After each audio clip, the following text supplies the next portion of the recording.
Welcome back to Panacea Tutor. Previous video में हमने business management की प्रीवियस ईयर क्वेश्चंस डिस्कस करे थे। In this video we are going to discuss the previous year questions of HRM human resource management, जो उसी unit में cover किया जाता है। So without wasting any time, let's get started with the video. So our first question is that statement 1 states that though closely related, job evaluation and performance appraisal are not the same. Statement 2 कहती है the purpose of job evaluation is to fix the remuneration and other relevant benefits. So यहाँ पे दो terms की बात हुई है, एक हुआ है जॉब इवैल्यूएशन, एक हुआ है परफॉर्मेंस अप्रेजल। दोनों में हम करते तो जॉब को ही इवैल्यूएट हैं, लेकिन जब हम परफॉर्मेंस अप्रेजल कर रहे होते हैं तब हम एम्प्लॉय की परफॉर्मेंस देखते हैं कि उसको जो भी पर्टिकुलर टास्क दिया है उसने कैसा वो परफॉर्म किया है और उसका अप्रेजल करते हैं। लेकिन जॉब इवैल्यूएशन में हम लोग जॉब को इररिस्पेक्टिव ऑफ द पर्सन कि वो जॉब कर कौन रहा है, वो पर्टिकुलर जो जॉब प्रोफाइल है, लेट्स से कि मैनेजर की जॉब है तो मैनेजर की जॉब की क्या रोल्स एंड रिस्पॉन्सिबिलिटीज होंगे, हम उस चीज को इवैल्यूएट करते हैं। तो जॉब इवैल्यूएशन और परफॉर्मेंस अप्रेजल बहुत ही क्लोज रिलेटेड है, क्योंकि अगर मुझे मिस्टर ए की यानी कि जो सेल्स मैनेजर है उसकी परफॉर्मेंस को अप्रेज करना है, इवैल्यूएट करना है, तो पहले मुझे सेल्स मैनेजर की जॉब को इवैल्यूएट करना पड़ेगा कि उस पर्टिकुलर पोजीशन पे क्या ड्यूटीज एंड रिस्पॉन्सिबिलिटीज होती हैं। तो रिलेटेड टर्म्स है लेकिन डिफरेंट टर्म्स हैं, क्योंकि जॉब इवैल्यूएशन में सेल्स मैनेजर की पोजीशन को इवैल्यूएट किया जाएगा, लेकिन परफॉर्मेंस अप्रेजल में उस पर्सन की परफॉर्मेंस को इवैल्यूएट किया जाएगा जो वो जॉब परफॉर्म कर रहा है। तो फर्स्ट स्टेटमेंट इज करेक्ट कि वो सेम नहीं है। सेकेंड में हमने बोला कि जॉब इवैल्यूएशन हम करते हैं इसलिए सो दैट की पर्टिकुलर पोजीशन की हम रेम्यूनरेशन डिसाइड कर सके, तो ये स्टेटमेंट भी करेक्ट है। जब तक हमें पर्टिकुलर एक जॉब पोजीशन की या प्रोफाइल की ड्यूटीज रिस्पॉन्सिबिलिटीज नहीं पता होंगी, हम उसकी सैलरीज या जो भी कंपनसेशन है वो हम डिसाइड नहीं कर सकते हैं। So the right answer is A, both the statements 1 and 2 are correct. Second question is that which of the following is not part of job specification, कि इनमें से कौन सी चीज जॉब स्पेसिफिकेशन का पार्ट नहीं है। Judgement, location, initiative, emotional characteristics. So यहाँ पे भी हमारे पास दो टर्म्स आती हैं, एक होता है जॉब डिस्क्रिप्शन, ठीक है, जिसमें हम ये लोग ये डिस्क्राइब करते हैं उस पर्टिकुलर एम्प्लॉय को कि उसको उस जॉब में क्या क्या करना है, ठीक है, उसकी क्या सैलरी रहने वाली है, उसको कहाँ पे लोकेट किया जाएगा, कहाँ पे उसका ऑफिस होने वाला है, किसकी अंडर वो काम करेगा। सो वो सब हम जॉब डिस्क्रिप्शन में उसको मेंशन करते हैं। लेकिन जॉब स्पेसिफिकेशन में हम मेंशन करते हैं कि एक पर्टिकुलर जॉब के लिए कौन सी स्किल्स रिक्वायर्ड हैं, ठीक है। अगर मैं बोलूँ कि सेल्स मैनेजर है तो वहां पे हमें एक MBA चाहिए, हमें सेल्स मैनेजर की क्वालिफिकेशन वाला कोई बंदा चाहिए। अगर मुझे क्लरिकल जॉब के लिए चाहिए तो मुझे BCom BA वाला कोई पर्सन चाहिए। सो जब हम जॉब स्पेसिफिकेशन में स्किल्स या qualification required to do a job वो मेंशन करते हैं, वो आता है जॉब स्पेसिफिकेशन में। और स्किल्स में सिर्फ एकेडमिक या जो आपकी डिग्रीज है वही नहीं आती हैं, उसके अलावा आपकी पर्सनालिटी कैसी है, ठीक है, आपकी जो मेंटल स्किल्स हैं वो कौन सी हैं, आप में इमोशनल क्वेश्चन कितना है, आपका IQ कितना है, ये सारे फैक्टर्स हम मेंशन करते हैं। सो बेसिकली हम लोग जॉब स्पेसिफिकेशन में जो पर्सन में हमें स्किल्स रिक्वायर्ड है वो स्पेसिफाई करते हैं, तो उसमें लोकेशन वाला कोई पार्ट नहीं होता है। ये नहीं मैटर करता कि उस पर्टिकुलर जॉब के लिए हमें कहाँ से पर्सन को हायर करना है, तो इसलिए राइट आंसर इज लोकेशन, क्योंकि वो जॉब स्पेसिफिकेशन का नहीं, जॉब डिस्क्रिप्शन का पार्ट है। Third question is which one of the following is not the operative function of HRM। Human resource management बोले या नॉर्मल मैनेजमेंट, तो हम लोग बेसिकली 5 फंक्शंस ही बोलते हैं कि 5 मैनेजरियल फंक्शंस हैं, planning, organising, directing, staffing and controlling. लेकिन apart from the basic functions कुछ ऑपरेटिव फंक्शंस भी होते हैं, उसके बेसिस पे भी हम क्लासिफिकेशन कर सकते हैं, और उस ऑपरेटिव फंक्शन में आते हैं डेवलपमेंट, कंपनसेशन एंड इंटीग्रेशन। सो अगर आपको ऑपरेटिव फंक्शंस ना भी पता हो तो हमें ये पता है कि हमारे जो मैनेजरियल या बेसिक प्राइमरी फंक्शंस हैं, कंट्रोलिंग उसका पार्ट है, इसीलिए वो ऑपरेटिव फंक्शंस में इंक्लूड नहीं किया जाएगा। सो the right answer is controlling. Next question is that arrange the steps of the diagnostic model of human resource management in the correct sequence from the first to last। जब भी हम human resource या किसी भी problem को diagnose करते हैं, या अगर आप नॉर्मल डॉक्टर के पास जाते हो तो वो जो प्रोसेस फॉलो करता है उसी प्रोसेस का सीक्वेंस करा है। जैसे कि अगर आप डॉक्टर के पास गए हो तो पहले वो आपकी जो भी डिसीज है, प्रॉब्लम है, उसको डायग्नोस करेगा, आपको चेक करेगा, ठीक है, कि आपको बीमारी क्या है, आपको प्रॉब्लम क्या है। उसको डायग्नोस करने के बाद जो है वो आपको मेडिसिन या कोई भी ट्रीटमेंट प्रिस्क्राइब करेगा, प्रिस्क्रिप्शन करेगा।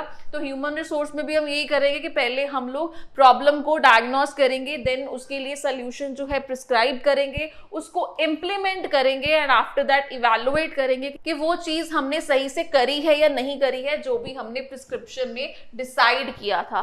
सो the right answer is B, that means कि पहले हम डायग्नोस करेंगे, देन प्रिस्क्राइब करेंगे, इंप्लीमेंट करेंगे और आफ्टर दैट इवैल्यूएट करेंगे। जो भी ह्यूमन रिसोर्सेज या एम्प्लॉइज की प्रॉब्लम्स रहेंगी उनको हम इस सीक्वेंस में सॉल्व करने की कोशिश करेंगे। तो ये सीक्वेंशियल ऑर्डर जो है वो डायग्नोस्टिक्स मॉडल में फॉलो होता है।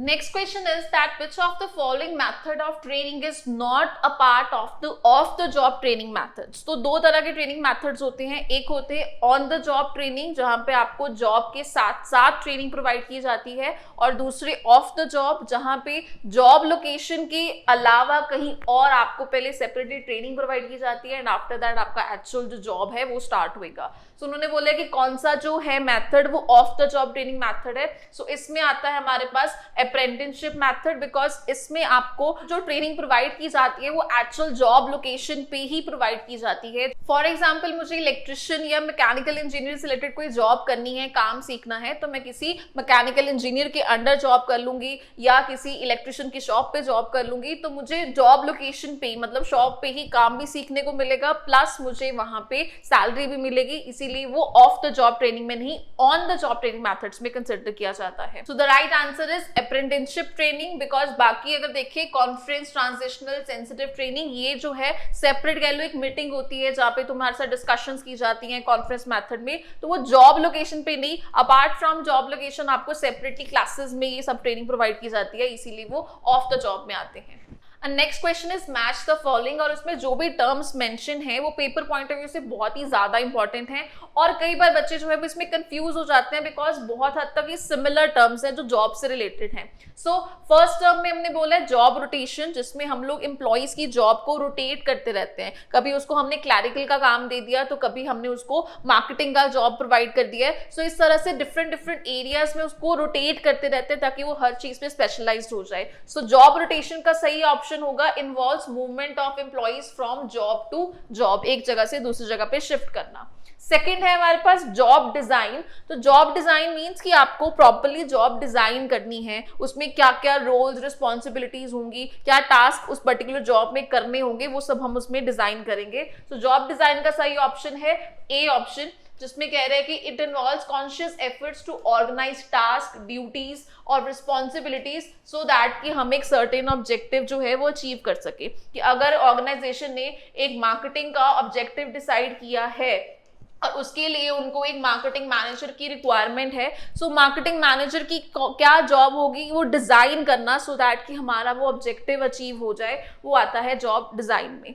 उसके बाद आता है जॉब इवैल्यूएशन, जो हमने डिस्कस करा कि जॉब इवैल्यूएशन में आप पर्टिकुलर एक जॉब प्रोफाइल को इवैल्यूएट करोगे, उसकी सैलरी, उसकी कंपनसेशन देखोगे कि उसकी जॉब रोल के अकॉर्डिंगली, रिस्पॉन्सिबिलिटीज के अकॉर्डिंगली उसकी सैलरी कितनी होनी चाहिए। सो थर्ड ऑप्शन का आंसर है फोर्थ यानी D part, the formal process by which the relative worth of various job in the organization is determined for pay purpose. So basically job evaluation हम remuneration decide करने के लिए ही करते हैं कि पर्टिकुलर जॉब्स के लिए कितनी कितनी सैलरी होनी चाहिए। अगर हम ये कह रहे हैं कि क्लर्क की सैलरी जो है वो 20,000 है, तो हम रैंडमली नहीं बोल रहे हैं, हमने इवैल्यूएट करा है कि क्लर्क का काम इतना होता है, उसके लिए हमारी सैलरी 20,000 होनी चाहिए। अगर हम बोल रहे हैं कि एक मैनेजर की सैलरी 50,000 है, क्योंकि हमने उस प्रोफाइल को इवैल्यूएट किया है कि उसकी रिस्पॉन्सिबिलिटीज, उसकी अथॉरिटी के हिसाब से उसकी इतनी पे बनती है। और फोर्थ टर्म है हमारे पास जॉब एनरिचमेंट, दैट मीन्स कि जॉब को एनहांस करना, जॉब को एनरिच करना विद मोर रिस्पॉन्सिबिलिटीज, उसमें उस पर्टिकुलर एम्प्लॉय की या उस पर्टिकुलर जॉब को करने वाले की ग्रोथ भी इंक्लूडेड है। सो फोर्थ का आंसर है C, which includes improve the both task efficiency, human satisfaction, more opportunity for individual growth, जिसमें वो अपने आप में ग्रो कर सकता है, उसको और अपॉर्चुनिटीज मिलेंगी जिससे वो अपनी एफिशिएंसी को बेटर कर सकता है। So the right answer is D, जिसमें हम कह रहे हैं कि फर्स्ट का है बी, सेकंड का है ए, थर्ड का है डी एंड फोर्थ का सी। नेक्स्ट क्वेश्चन असर्शन रीजनिंग की फॉर्म में है और उसमें भी हमने जॉब इवैल्यूएशन के बारे में ही बात की है। सो असर्शन में हम कह रहे हैं कि job evaluation is essentially a job rating process not unlike tech rating of employees. तो जॉब इवैल्यूएशन में हम लोग जॉब को रेट करते हैं, हम एम्प्लॉइज की परफॉर्मेंस को मेजर नहीं करते हैं। दैट मीन्स कि ये स्टेटमेंट जो है सही है। एंड रीजनिंग में हम कह रहे हैं that job evaluation is a practice which seeks to provide a degree of objectivity in measuring the comparative value of job, कि हम different jobs को compare करते हैं, तभी हम लोग जो है classify कर सकते हैं कि किस particular job की कितनी salary होनी चाहिए, कि clerical level की कितनी होनी चाहिए, manager level की कितनी होनी चाहिए, top management में कितनी salary होनी चाहिए। So ये different analysis या comparison of job जो है वो job evaluation में ही होता है। So reasoning भी correct है क्योंकि वहां पे हम लोग जो है job की rating करते हैं, ना कि employees की performance को check करते हैं। So answer is both A and R are correct.